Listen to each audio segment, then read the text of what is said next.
Michael Shikhaniketan Higher Secondary Government-sponsored co-ed English medium school has taken an excellent initiative of teaching and make our students learn day-to-day lessons through audio and video in our YouTube channel. Teachers of all the subjects are working hard to enhance these online classes in the midst of this pandemic situation. It is a request to all the teachers, students and guardians to click the bell icon and subscribe our channel. So we are going to study today the female reproductive part of a flowering plant. So before that, let us discuss the type of gynoecium present in a flower. So there are three types of carpels. There are three types of pistils, that is the carpel that is present in the flower. Number one, monocarpellary. As the name indicates, mono means one, there is one carpel present. Number two, bicarpellary means two carpels are present. Number three, multicarpellary. It means there are more than three. If there are more than three carpels present in a flower, then it is known as multicarpellary. Again, it is divided into two parts. One is syncarpous, the another one is apocarpous. Syncarpous means fused. It means fused pistil. While apocarpous means unfused, or you can say free, free pistil. So again, there are three types of ovaries present in a flower. Number one, monocarpellary containing one carpel. Number two, bicarpellary containing two carpels.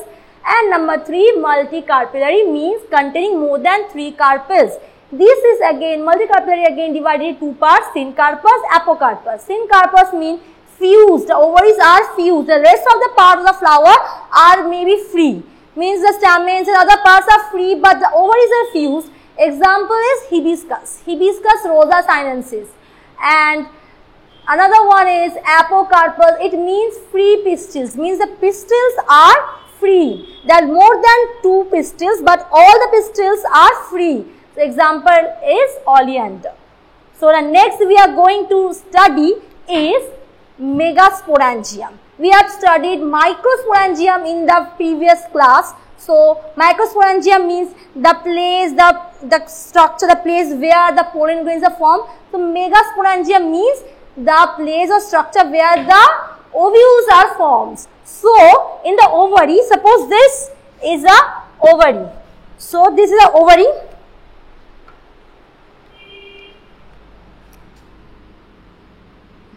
This is a ovary.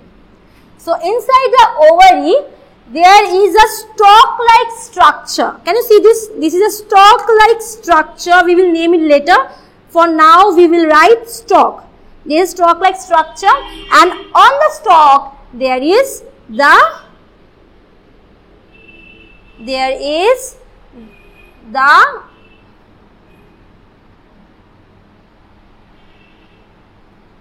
sporangium, this megasporangium.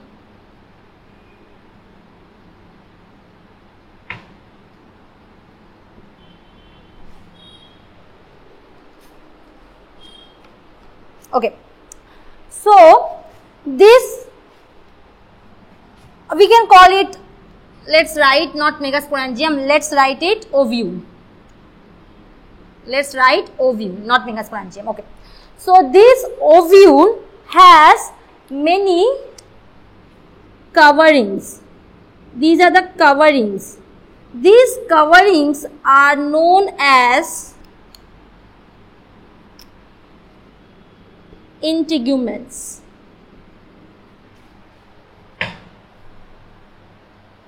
These coverings are known as integuments. Now if we magnify this, what will we find?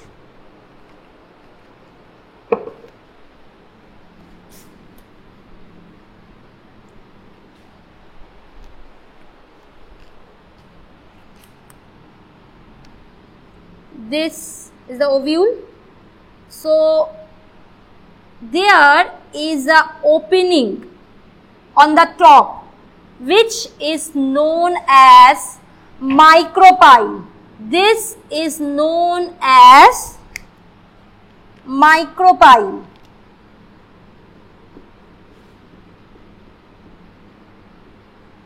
And this basal part opposite to the micropyle lies the chalaza.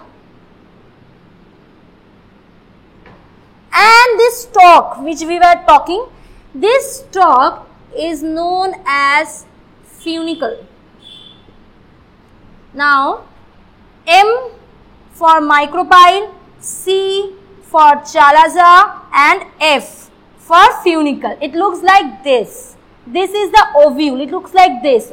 Here is the opening which is the micropyle. Here is the basal part, chalazal, and here this is the stalk or funicle. This ovule can again be like this. It can be in the inverted form, like it can also be in this form. It can again be like this on inverted form. Here lies the micropyle, mean M, C is the chalazal and F is the funicle. Now this ovule has two layers. This ovule has coverings. These coverings is known as integuments, just as we stated earlier. These coverings are known as integuments. So this later on becomes the seed coat. When the ovary transform into a fruit, when the ovule transform in a seed, the covering of the seed, the covering of the ovule will change into seed coat. So there are two layers. So the inner one is known as tegment, which lies at the inside, the inner one, the inner covering, and the outer part is known as testa.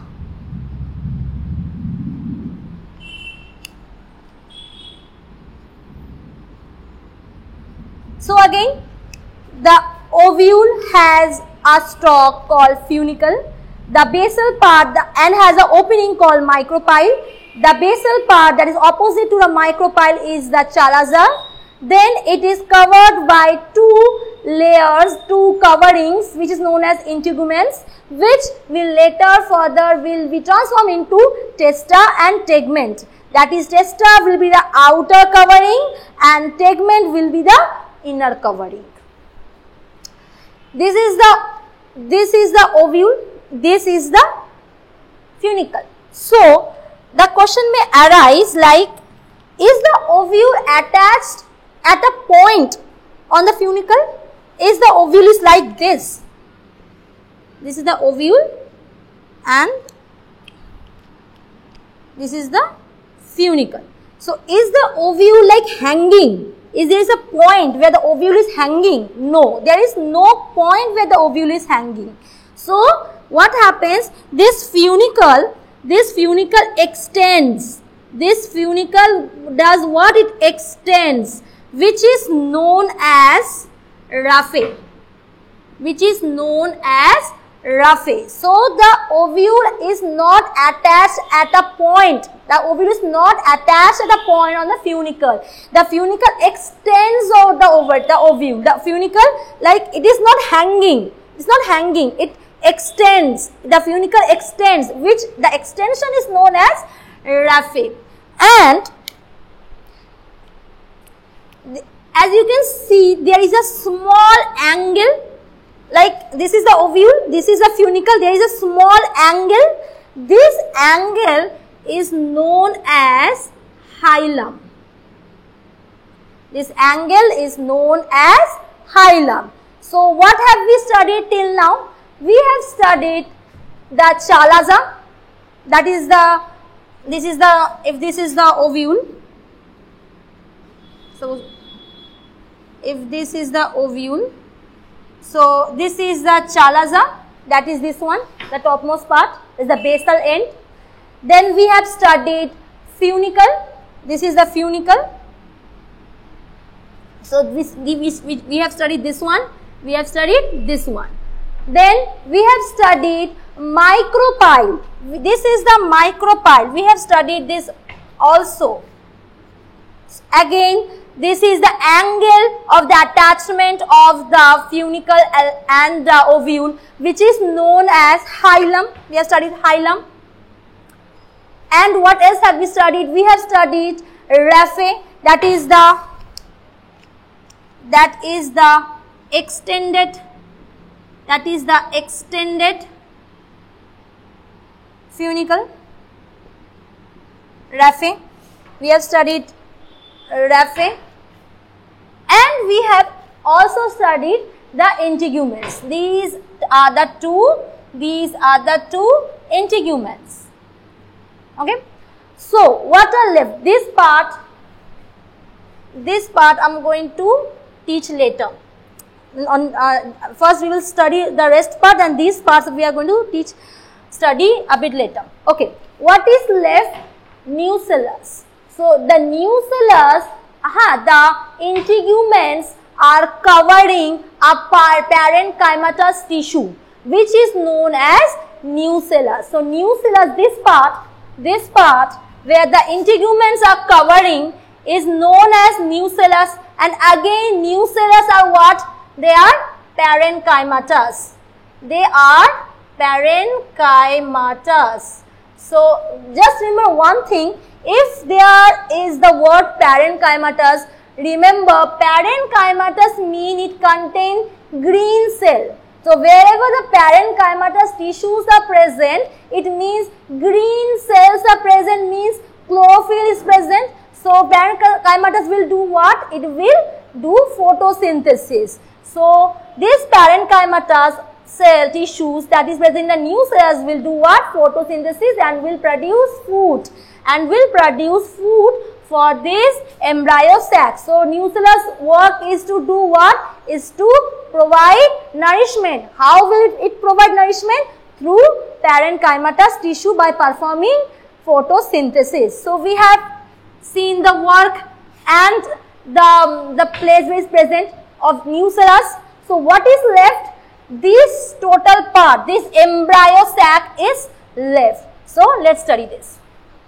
So before we go to the megasporogenesis, that is how these things are produced, let's discuss another topic before we start this topic, that is the types of ovules. But before that, let me tell you something, that is, what do you mean by this word ortho? What do you mean by this word ortho?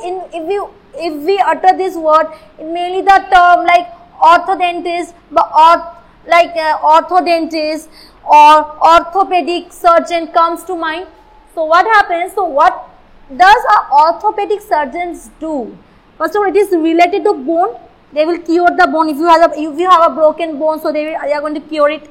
They are going to do a surgery on it. So it is related to bone. So what are bones? Bones are straight. Is it straight or is it twisted? It is straight, not twisted. So ortho, if you come with the word ortho, it means straight. It means that the chalaza, the micropyle and the funicle are in a straight line. Ortho means straight. So if we erase it, if we draw it, so number 1, type of ovules number 1, the diagram will be like this. This is the ovule. Here, this is the micropylar end, this is the chalazar end, and this is the funicle, and here lies the embryo sac. So if all these micropyle, chalaza and funicle are in a straight line, so it will be known as orthotropous. It will be known as orthotropous. It means Orthotropous means the ovule is erect. It is like this. Okay. So the next will be like the ovule is like this. The ovule will bend at 90 degree. It will be like this. It is like this. First it is like this, orthotropous. Then it will do what? It will bend 90 degree. That will be known as hemitrophous. It will look like this. This is number 1. So number 2, hemitrophous. Hemitrophous the ovule will bend. The ovule will bend. This is the micropylar end. This is the chalazal end. This is the funicle, and this is the embryo sac.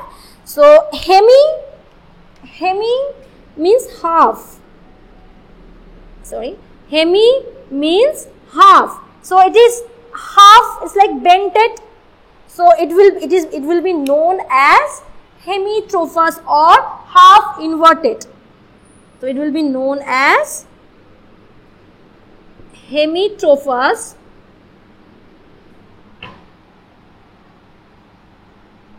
or it is half inverted. So the ovule has come from here to here, then it will totally invert.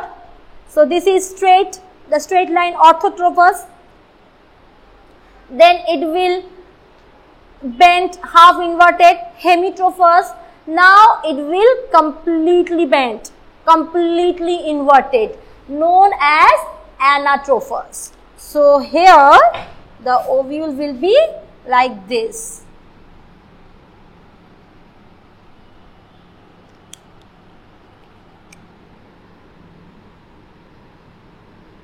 The ovule will be like this.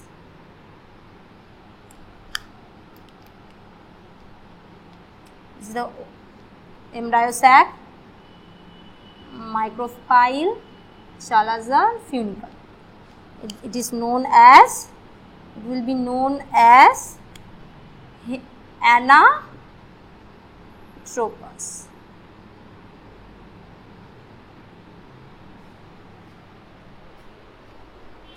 So as you can see,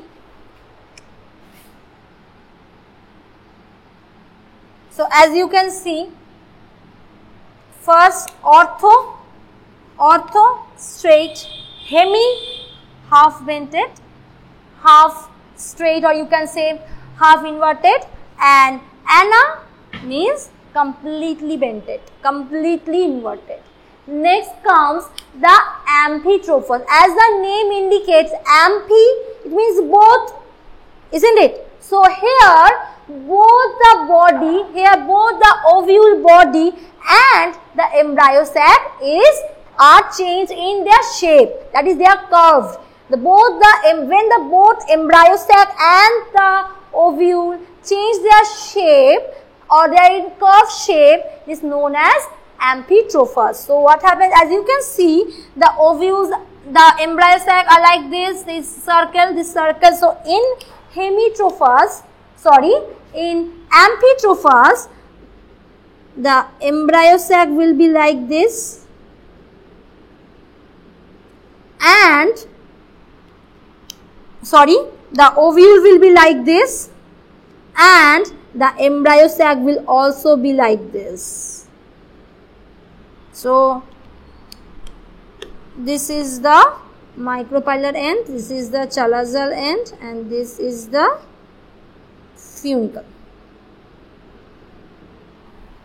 So here both are curved, so it will be known as this type of ovule will be known as amphitrophous.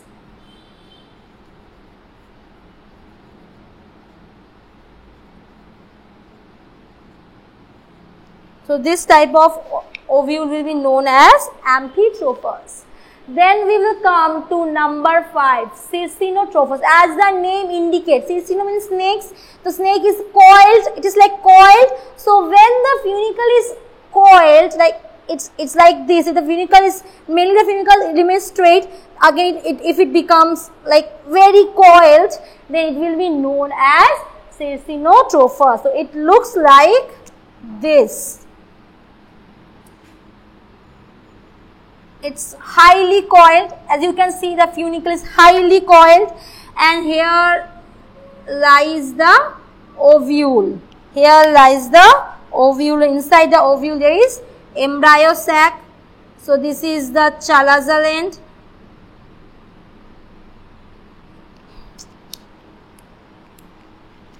This is the chalazal end. This is the micropylar end, and this is the funicle. So this type of ovule are known as Circinotrophus.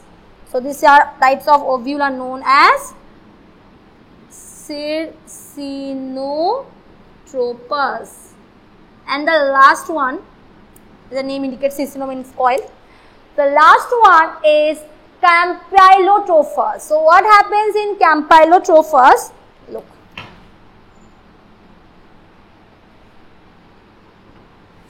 So this is the ovule. Okay. This is chalazal end and all. So what happens if you cut a straight line here? So we will see what? We will see that these two, right, that is the micropylar end, the lips of the ovule, the micropylar end lies at the basal part, and the above top, that is the chalazal end, that is this one is the chalazal end, lies at the top part, topmost part. So if the ovule is like this, then we will call it Campylotrophus. This is the ovary. This is the embryo sac. So we will call this type of ovule as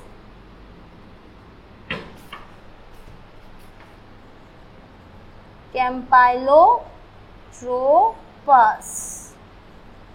So these are the six types of ovule explained very briefly, and you can like study easily. So this one, so number one, we will revise it, we will have a quick revision. That is number one, when the ovule is straight, then it will be known as orthotrophus. If the ovule is half inverted like this, it will be known as hemitrophus. If the ovule is completely inverted like this, it will be known as anatrophus. If the ovule along with the embryo sac both are having a change in their shape, that is both are curved, then it will be known as amphitrophus, meaning both. Then if the funicle is highly coiled, then it will be known as Circinotrophus, and if the micropylar end lies at below and chalazal end lies at top, then it will be known as Campylotrophus. Thanks for watching. Leave a like and comment. Subscribe. And do share the video among your friends.